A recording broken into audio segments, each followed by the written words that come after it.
Let's get straight to it. The particularly 5170P in my right hand is worth almost 20 times as much as the Omega Speedmaster watch in my left, with the Omega clocking in an RRP of just over £4,000. That places the 5170P at a whopping £73. While some of that cost gets you a platinum case and diamonds on the dial, it's safe to say that most of it is spent on the bit.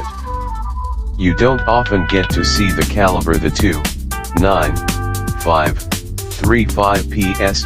But with the Omega carrying a similar hand wound manual chronograph caliber 1/863 movement for a fraction of the price, what are you really getting when you spend all that extra money? The chronograph differs from a standard watch by giving the user the unique ability to measure periods distinct from standard time. This functionality first appeared in 1815 with Louis Oneid's astronomical stopwatch, a monster that beat at 10 times the speed of a standard stopwatch. Lonings was the first to develop an wrapped wristwatch movement, the caliber 1333Z. If you were to sit it side by side with these two, it would be immediately obvious that not much has changed. The basic architecture is identical. This take Philippe in fact. See the movement that the shears to same manual linear such the operation is much as well to operatianographs. The push at 2 o'clock, the first to start the movement by engaging the which connects the running seconds to the by smooth meshing and with boy jammed.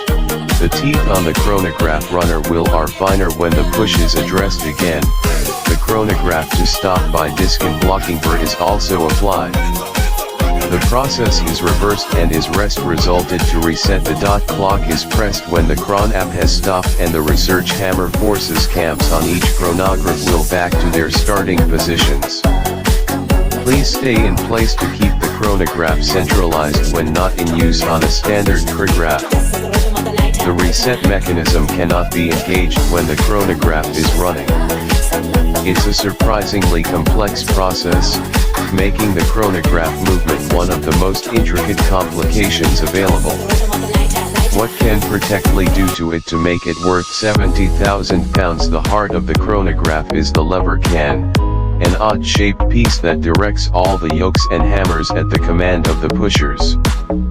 Well, it is for the Omega because the Patek Philippe has a column wheel instead a complex. He set offer a smoother, more precise operation at the cost of being far more difficult to make, but the column wheel isn't exactly uncommon and certainly isn't exclusive to what is costing as much as the 5170P. Even Patek Philippe doesn't seem to be particularly proud of it, covering it with a polished circular cap. How about the chronograph minute hand mechanism then? In the Omega, the hand ticks forward on the minute. However, there's a take-up of slack for a few seconds beforehand that in a protector leaf would look simply sloppy, so potentially addresses this with an instant change mechanism is almost as complicated as Omega's entire caliber, 1/863, to convert a continuous movement to one instantaneous release. Ches take employs one on the minuter wheel, which over the course of the minute levers around the wheel and snacks hold ready to step back at 60 seconds and start all over again. That's a lot of extra work to keep the minute change clean, moving closer still, and things become even more impressive. The wheels on the Omega have symmetrical teeth.